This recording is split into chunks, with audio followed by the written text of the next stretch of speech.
یہ بتانے کی کوشش کی یا یہ باور کرانے کی کوشش کی کہ جو فیصلہ اگر ادارے سمجھتے ہیں کہ آئین اور قانون کے روح کے مطابق نہیں ہے وہ ان پر عمل درآمد کرنے کے پابند نہیں ہے. یہ وہ کانفیڈنس ہے جو الیکشن کمیشن سکندر سلطان راجہ کو دیا سپریم کورٹ آف پاکستان نے, مطلب ایک راستہ دکھایا. اور پھر آپ نے دیکھا کیونکہ اس سے قبل بھی یہ ہماری پاکستان کی جو عدالتی تاریخ ہے یہ اٹی پڑی ہے ایسے واقعات سے. آپ نے ماضی قریب میں دیکھا جب جسٹس عمر عطا بندیال صاحب, جسٹس اعجاز الحسن اور جسٹس منیب اختر نے فیصلہ دیا تھا عام انتخابات کا, جو پنجاب میں عام انتخابات کروانے کے 90 روز کے اندر فیصلہ 1 نہیں 2 نہیں 3 مختلف فیصلے, الیکشن کمیشن نے اس پر عمل درآمد نہیں کیا. اس پر بہت سی تنقید بھی ہوئی اور یہ اس وقت کیونکہ ہم نے دیکھا, کیونکہ یہ ہمارے ہاں نا ایک چلتا ہے کہ ایک سلسلہ ہے. اس وقت جب جسٹس عمر عطا بندیال نے فیصلہ دیا تھا نا تو ہمارے ہی جناب قاضی فائز عیسیٰ صاحب, کیونکہ اس وقت وہ اپوزیشن سو کالڈ بینچز میں تھے سپریم کورٹ کے, لیکن اس وقت پی ٹی آئی کو بھی بڑے اچھے لگتے تھے, یہ بات بھی کہیں نا. نہیں, پی ٹی آئی کو قاضی صاحب نہیں اچھے لگتے تھے نا. جب وہ فیصلہ آیا تھا 90 دنوں کا, اس وقت قاضی فائز عیسیٰ صاحب نے, ایون میں کہوں گا جسٹس منصور علی شاہ, جسٹس اطہر منیرا, ان سب نے somehow P D M government کو کافی حد تک روم دیا تھا. اور الیکشن کمیشن نے اس وقت فیصلے پر عمل درآمد نہیں کیا. پارلیمان نے سپریم کورٹ کے ساتھ متھا لگا لیا, اس میں بھی جواز معذرت کے ساتھ انہی ججز صاحبان نے پیش کیا تھا. اور پھر ایونچولی کیا ہوا, سپریم کورٹ کے فیصلے کو ردی کی ٹوکری میں پھینک دیا. اور اس کیس میں پھر وہی ہوا جو جسٹس منصور علی شاہ صاحب نے ماضی میں کیا تھا ان کے ساتھ. جسٹس منصور علی شاہ کے ساتھ بینچ میں جسٹس منیب اختر بھی تھے جنہوں نے یہ فیصلہ دیا, جسٹس اطہر منیرا, جسٹس عائشہ ملک, جسٹس شاہد وحید, یہ تمام ججز, جسٹس محمد علی مظہر, جسٹس حسن رضوی اور جسٹس عرفان سعادت, یہ تمام ججز تھے نا جنہوں نے اکثریتی فیصلہ دیا تھا. اب آپ دیکھیں ان ججز صاحبان نے فیصلہ دیا, سپریم کورٹ کے ہی ججز صاحبان نے حکومت کو, الیکشن کمیشن کو یہ پیغام دے دیا کہ بھائی ضرورت نہیں عمل کرنے کی. اس کے بعد انہیں مجبوراً ایک وضاحت دینا پڑی. الیکشن کمیشن نے کہا تھا نا وضاحت مانگی تھی, انہوں نے وضاحت دی, اس وضاحت میں انہوں نے کچھ اور باتیں بھی سخت کہہ دی. اس کے بعد پھر الیکشن کمیشن باز نہ آیا, اس نے پھر وضاحت مانگی, انہوں نے پھر وضاحت دے دی. اب بہت سے لوگ تو یہ سمجھتے ہیں کہ شاید جسٹس منصور علی شاہ صاحب نے اس وقت یہ جو وضاحت کے بعد وضاحت دی یہ رکاوٹ بنی بیسیکلی ان کے چیف جسٹس بننے میں. لیکن عدیل سرفراز صاحب ایک بات یہاں پہ, جب ایک کوئی بھی بینچ ہے اس کا جو اکثریتی فیصلہ ہوتا ہے وہی فیصلہ قرار دیا جاتا ہے, بے شک وہ ایک ووٹ کی یا ایک جج کی اکثریت سے ہو. اس کے بعد پھر یہ وضاحت در وضاحت, یہ تو پہلی دفعہ ہم نے دیکھا تھا کہ یہ پہلی دفعہ ہو رہا ہے. تو اب یہ جو عدیل سرفراز صاحب, اگر یہ جو آگے میں آپ سے یہ بھی پوچھوں, اس میں آپ کو ایک بات بتا, سوری ٹو کٹ یو, ابھی میں نے آپ کے سامنے ایک ہسٹری رکھی ہے عام انتخابات والے کیس کی. اس میں سپریم کورٹ نے تو فیصلہ دے دیا, بالکل صحیح, عمل درآمد نہیں ہوا نا. اب یہاں پر بھی فیصلے پر عمل درآمد نہیں کرنا تھا.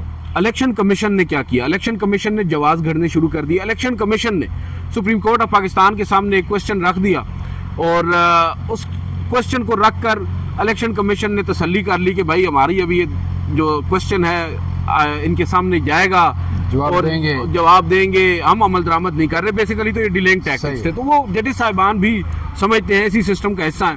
انہیں معلوم تھا کہ یہ ہم سے یہ چاہ رہے ہیں کہ ہم اپنے فیصلے پر شاید عمل درآمد میں تھوڑی سی تاخیر کر لیں, ہمارے فیصلے پر عمل درآمد تاخیر ہو جائے, ہمیں ایک جواز یہ فراہم کر رہے ہیں اپنے ان سوالات سے. تو انہوں نے ان سوالات کو ایڈریس کیا تھا جو انہیں کرنا پڑا. وہ اگر نہ کرتے تو شاید اس وقت کے حالات میں وہ ان کے حق میں نہ جاتا. اب یہاں پر آپ دیکھیں جو آپ نے دوسرا سوال کیا, سوری میں اس سوال کو, دوسرا سوال یہ ہے کہ اگر یہ جو بینچ بنا ہے عدیل سرفراز صاحب, اگر یہ 13 رکنی ہے تو یہ اگر 7-6 کے سے فیصلہ دے دیتا ہے, اس کو ٹرن ڈاؤن کر دیتا ہے, تو کیا یہ فیصلہ نہیں مانیں گے؟ یہ حکومت ایسی کہ ہر خواہش پہ دم دے, ہاں یہ فیصلہ دے ہی نہ دے. لیکن سردار صاحب بات یہ ہے نا کہ سب سے پہلے تو جو اصول ہے وہ طے کرنا ہے نا.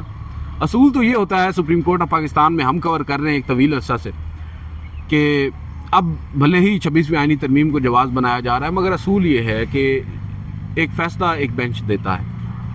جو اس فیصلے کے خلاف ریویو پٹیشن ہوتی ہے نا وہ اسی بینچ کے سامنے لگتی ہے جس بینچ نے فیصلہ دیا ہوتا ہے. ہاں ہمارے پاس کچھ ایسے بھی پریسیڈنٹس موجود ہیں کہ بینچ بڑا کر دیا جائے, جیسا کہ تلور کا کیس, مبارک بسٹرڈ کا کیس آپ کو یاد ہوگا. اس وقت جسٹس غالباً if I am not wrong سابق چیف جسٹس تھے جواد خواجہ, جسٹس قاضی فائز عیسیٰ اور جسٹس دوست محمد خان. انہوں نے ایک فیصلہ دیا اس کے فیصلے کے خلاف ریویو جب آیا گورنمنٹ کا تو اس پر جسٹس انور ضیاء جمالی نے اپنی سربراہی میں 5 رکنی بینچ بنا دیا تھا. اس میں بھی انہوں نے جو آتھر جج تھے، بھلے ہی انہوں نے جسٹس جو تھے اس ماضی کے چیف جسٹس وہ تو ریٹائر ہو گئے جو پہلے سربراہ تھے، اور دوست محمد خان ان کو شامل نہیں کیا، لیکن آتھر جج جسٹس قاضی فائزہ کو انہیں شامل کرنا پڑا تھا. اب پوائنٹ سمجھیے گا جس طرف میں آ رہا ہوں. اب یہاں پر کیا ہوا ہے، یہاں پر بھی بینچ آپ نے تقریباً وہی رکھا ہے جو پہلے تھا، 13 رکنی. ٹھیک ہے. اب یہاں پر آپ نے تبدیلی یہ کی ہے کہ جو اکثریتی فیصلہ لکھنے والے ججز صاحبان تھے یا ایک فیصلہ لکھنے والے تھے، باقی سگنیٹری تھے. سگنیٹری کون کون تھے؟ جسٹس منصور علی شاہ نے فیصلہ لکھا، جسٹس منیب اختر نے، جسٹس عائشہ ملک نے، جسٹس اطہر من اللہ نے، جسٹس شاہد وحید نے اس پر دستخط کیے. ان 5 میں سے ایک بھی اس بینچ کا حصہ نہیں ہے جو اب ریویو کو سن رہا ہے. نہیں، لیکن دیکھیں 26ویں آئینی ترمیم تو اس کے بعد ہوئی ہے، اس وقت تو سارے ریگولر بینچ ہی تھا نا. تو اب تو یہ جو ججز جو جن کی بات کر رہے ہیں، منصور علی شاہ، جسٹس منیب اختر، یہ آئینی عدالت کا حصہ تو نہیں ہے نا. بڑے سادہ ہے نا. دیکھیں یہی تو بات ہے نا، یہی تو جھونکا جا رہا ہے نا آنکھوں میں ہماری، کہ آپ نے ایک جانب یہ جواز گھڑ لیا. اور یہ ساری اب آپ سمجھ رہے ہیں نا یہ 26ویں آئینی ترمیم کیوں کی گئی، آئینی بینچ کیوں بنایا گیا، اور آئینی بینچ کی سربراہی جسٹس امین الدین خان. یہی سوال جب آپ ان کے سامنے رکھیں گے، ججز کے کوئی بھی کرتا ہے، وہ یہی کہیں گے یہ تو آئینی بینچ کا حصہ ہی نہیں ہے، تو اب ہم کیسے ان کو شامل کر سکتے ہیں؟ آئینی بینچ کا سربراہ آپ نے ان جج صاحب کو بنا دیا. اب آپ دیکھیں ستم ظریفی، میں تو یہی کہوں گا عدلیہ کا اس سے برا کیا حال ہوگا کہ ایک جج جو سپریم کورٹ کے 8 ججز صاحبان کی اکثریتی فیصلے کو ہی غیر آئینی قرار دے رہا ہے. ہاں، محض اس بنیاد پر کہ وہ اس فیصلے سے اختلاف کرتا ہے، اور الیکشن کمیشن کو جو کہ ایک آئینی ادارہ ہے، آئینی باڈی ہے، اس کو یہ شے دے رہا ہے کہ بھائی آپ اس پر عمل درآمد نہ کریں. آپ کی اس حکومت نے اسی خوشی میں، اسی پاداش میں انہیں اس آئینی بینچ کا سربراہ بنا دیا جس نے آج اس فیصلے کے خلاف نظر ثانی درخواستوں پر سماعت کرنی ہے. ستم ظریفی یہ ہے. اور پھر آپ بات کر رہے ہیں نا کہ اب 26ویں آئینی ترمیم آ چکی ہے، اب آئین کی تشریح سے متعلق کیسز یا پبلک امپورٹنس کے کیسز آئینی بینچ نے سننے ہیں. فیئر انف، آپ کی بات میں مان لیتا ہوں، درست بات ہے. مگر پھر کیا وجہ ہے کہ آپ نے جسٹس منصور علی شاہ جو کہ اس وقت سینئر ترین جج ہیں سپریم کورٹ کے، جسٹس اطہر من اللہ، جسٹس عائشہ ملک، جسٹس شاہد وحید، جسٹس عرفان سعادت، ان کو آئینی بینچ کا رکن نہیں بنایا؟ دیکھیں اصول تو یہ ہے نا کہ جیسا کہ شروع میں جب سب سے پہلے جوڈیشل کمیشن جو بعد میں بنا 26ویں آئینی ترمیم کے بعد، اس کی پہلی میٹنگ ہوئی، جسٹس یحییٰ فیدی نے if I'm not wrong یہ تجویز رکھی تھی، یہ پروپوز کیا تھا کہ تمام سپریم کورٹ کے ججز صاحبان پر مشتمل آئینی بینچ ہونا چاہیے. یکسر مسترد کر دیا. اب میں آپ کو اس طرف لے کر آ رہا ہوں، ہائی کورٹس میں بالکل. اب لیکن عزیز صاحب اس میں ایک بات یہ ہے، یہاں پر آپ مجھے بتائیں کہ نہیں، دیکھیں نا آئینی کیس جو ہیں یہ زیادہ عام تو نہیں ہوتے نا. عام تو ہوتے ہیں قتل کے کیس، چوری کے کیس، ڈکیتی کے کیس. جیسے منصور علی شاہ اور یہ سارے سینئر ترین ججز جو ہیں وہ سنیں گے نا. وہ آئینی کیس تو یہ منصور علی شاہ صاحب تو خالی رینٹ کے کیسز سن رہے ہیں.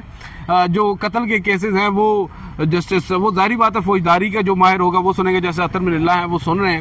جسٹس عائشہ ملک جو ہیں وہ دوسرے کیسز سن رہی ہیں. جیسے منیب اختر صاحب ہیں وہ ٹیکسیشن کے، منصور علی شاہ وغیرہ اس طرح کے کیسز سن رہے ہیں. مطلب عزیز سربراہ صاحب ایک سوال میں آپ سے کر دیتا ہوں، جو آپ بھی بار بار یہ کہتے ہیں اور آپ سپریم کورٹ طویل عرصے سے کور کر رہے ہیں اور بے شمار رپورٹرز بھی یہی کہتے ہیں، اور ہماری بھی اسیسمنٹ یہی ہوتی ہے کہ اب بینچ دیکھ کے پتہ چل جاتا ہے فیصلہ کیا آنا ہے. الحمدللہ یہ ماضی میں بھی پتہ چل جاتا تھا، لیکن اب بھی اب تو obvious ہو گئی چیزیں. تو آپ کیا کہتے ہیں اب یہ جو بینچ آپ کو نظر آ گیا، آئینی بینچ، کہ جن ججز نے فیصلہ دیا ان میں سے ایک بھی نہیں ہے جنہوں نے کہا کہ جناب الیکشن کمیشن کو یہ کہا کہ آپ نے عمل نہیں کرنا، ٹھیک ہے، وہ سربراہ ہیں. فیصلہ کیا آئے گا، کتنے دن اور کتنے دن چلے گا؟ دیکھیں یہ تو اب ڈیپینڈ کرتا ہے اول تو وکلاء پر، پاکستان تحریک انصاف پر، سنی اتحاد کونسل پر، وہ کس طرح اس کیس کو آگے لے کر چلتے ہیں. کیا بائیکاٹ کرتے ہیں یا عدالتی کارروائی کا حصہ بنتے ہیں؟ سب سے پہلے تو یہ چیز ہے. بینچ پر اعتراض کرتے ہیں یا اس سے اگری کرتے ہیں، یہ مختلف چیزیں ہیں نا. شروع میں تو یہی سب کچھ ہوگا. لیکن دلچسپ بات یہ ہے نا، آپ نے بھی بات کی کہ جن ججز جو بینچ کا حصہ اب نہیں بنائے گئے، ججز جنہوں نے فیصلہ دیا، 3 ہیں ایسے ججز. جسٹس محمد علی مظہر ہیں، جسٹس عائشہ ملک ہیں اور جسٹس حسن اظہر رضوی ہیں. یہ 3 ایسے ججز ہیں بینچ کا حصہ، 13 رکنی بینچ میں سے، صحیح ہے، جنہوں نے جن کا شمار 8 ججز میں ہوتا ہے. 8 ججز میں. اب جو 5 نہیں ہیں ان میں دوبارہ ریپیٹ کر دیتا ہوں. جسٹس منصور علی شاہ ہیں، جسٹس منیب اختر ہیں، جسٹس اطہر من اللہ ہیں، جسٹس شاہد وحید ہیں اور جسٹس عرفان سعادت ہیں. یہ 5 شامل نہیں ہیں اس آئینی بینچ میں. تو 10-3 ہو گئے اس وقت. اگر آپ کہیں دیکھیں اب یہ مسلمانوں تکے لگاؤ. اب بات یہ ہے کہ اب بینچ کا میں اگر ناظرین کو بتا دوں کمپوزیشن, مجھے اگر میں یاد نہ آئے, مجھے غلط میں بول دوں تو مجھے ٹھیک کر دیجیے گا. جسٹس امین الدین خان ہیں بینچ کے سربراہ ہیں, جسٹس جمال خان مندوخیل ہیں. اب دیکھیں جسٹس امین الدین خان کا ایک فیصلہ تھا, جسٹس جمال خان مندوخیل کا ایک اور فیصلہ تھا. انہوں نے سم ہو پاکستان تحریک انصاف کو پارٹی ایڈمٹ کیا تھا, انہوں نے آدھی کم از کم نشستیں پی ٹی آئی کو دی تھیں, جس کے اوپر دستخط جناب قاضی فائز صاحب نے بھی کر دیے تھے. اس کے بعد آتے ہیں جسٹس محمد علی مظہر, ٹھیک ہے. اس کے بعد آتے ہیں جسٹس حسن اظہر رضوی, جسٹس عائشہ ملک, جسٹس حسن اظہر رضوی.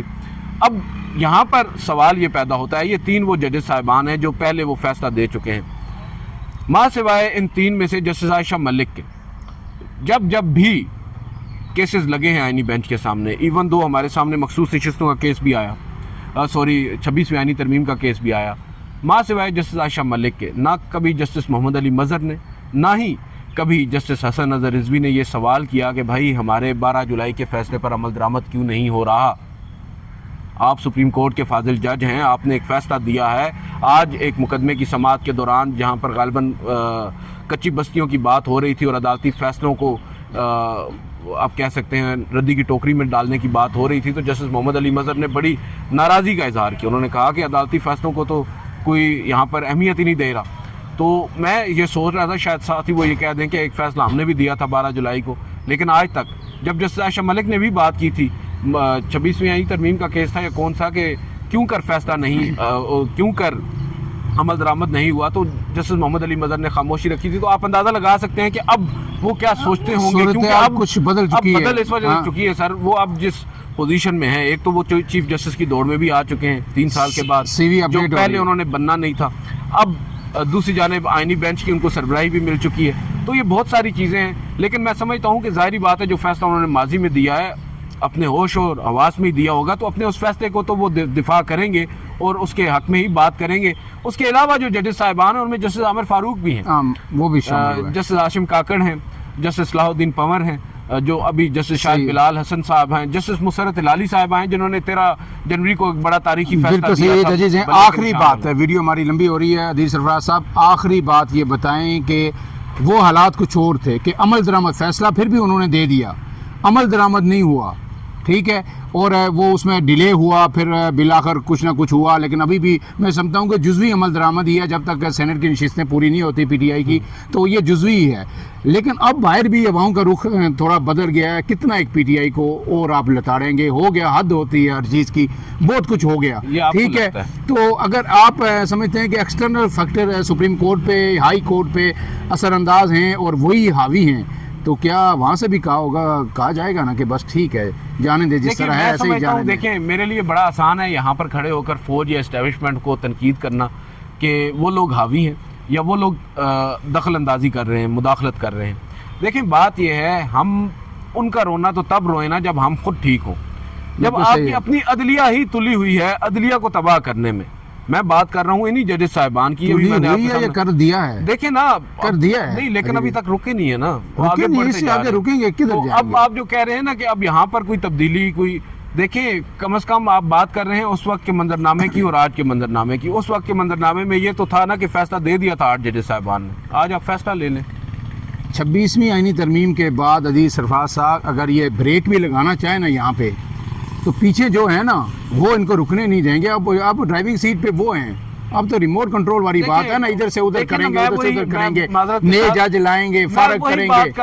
انہیں اب ضرورت نہیں ہے, انہیں اب ضرورت نہیں ہے انٹروین کرنے کی. بالکل صحیح کہہ رہے ہیں, وہ ادارے کو جو کرنا تھا وہ کر چکے ہیں, اب ادارے نے اپنے ساتھ جو کرنا ہے وہ کر رہا ہے. بالکل صحیح, ٹھیک ہے. میں تو یہ بھی آج بھی بات کر چکا ہوں, ابھی 5 ججز کی درخواست پر آج سماعت ہوئی ہے. منیر ملک صاحب نے بڑے ایکسٹینسو قسم کی وہاں پر آرگومنٹس کیے. یہ بھی موقع ہے اس کیس میں بھی, 26ویں آئینی ترمیم کے بھی مخصوص نشستوں کے کیس میں بھی عدلیہ کے پاس موقع ہے کہ اپنی سینکٹیٹی کو ریوائیو کرے, مگر ڈیپینڈ آخری 10 سیکنڈ ہے عزیز سرفراز صاحب. بس سر میں تو یہی سمجھتا ہوں کہ اب 6 مئی کو منگل کے روز سماعت ہوگی 13 رکنی بینچ. دیکھنا ہے پاکستان تحریک انصاف کیا حکمت عملی اپناتی ہے, ان کی لیگل ٹیم کیا حکمت عملی اپناتی ہے, اور سنی اتحاد کونسل کیا کہتی ہے. اس کا مطلب یہ ہے کہ 6 مئی سے ایک دفعہ پھر سپریم کورٹ میں کچھ تھوڑی بہت رونق آئے گی. فی الحال کے لیے اتنا ہی. مجھے اور عدیل سرفراز کو دیجیے اجازت. اللہ حافظ.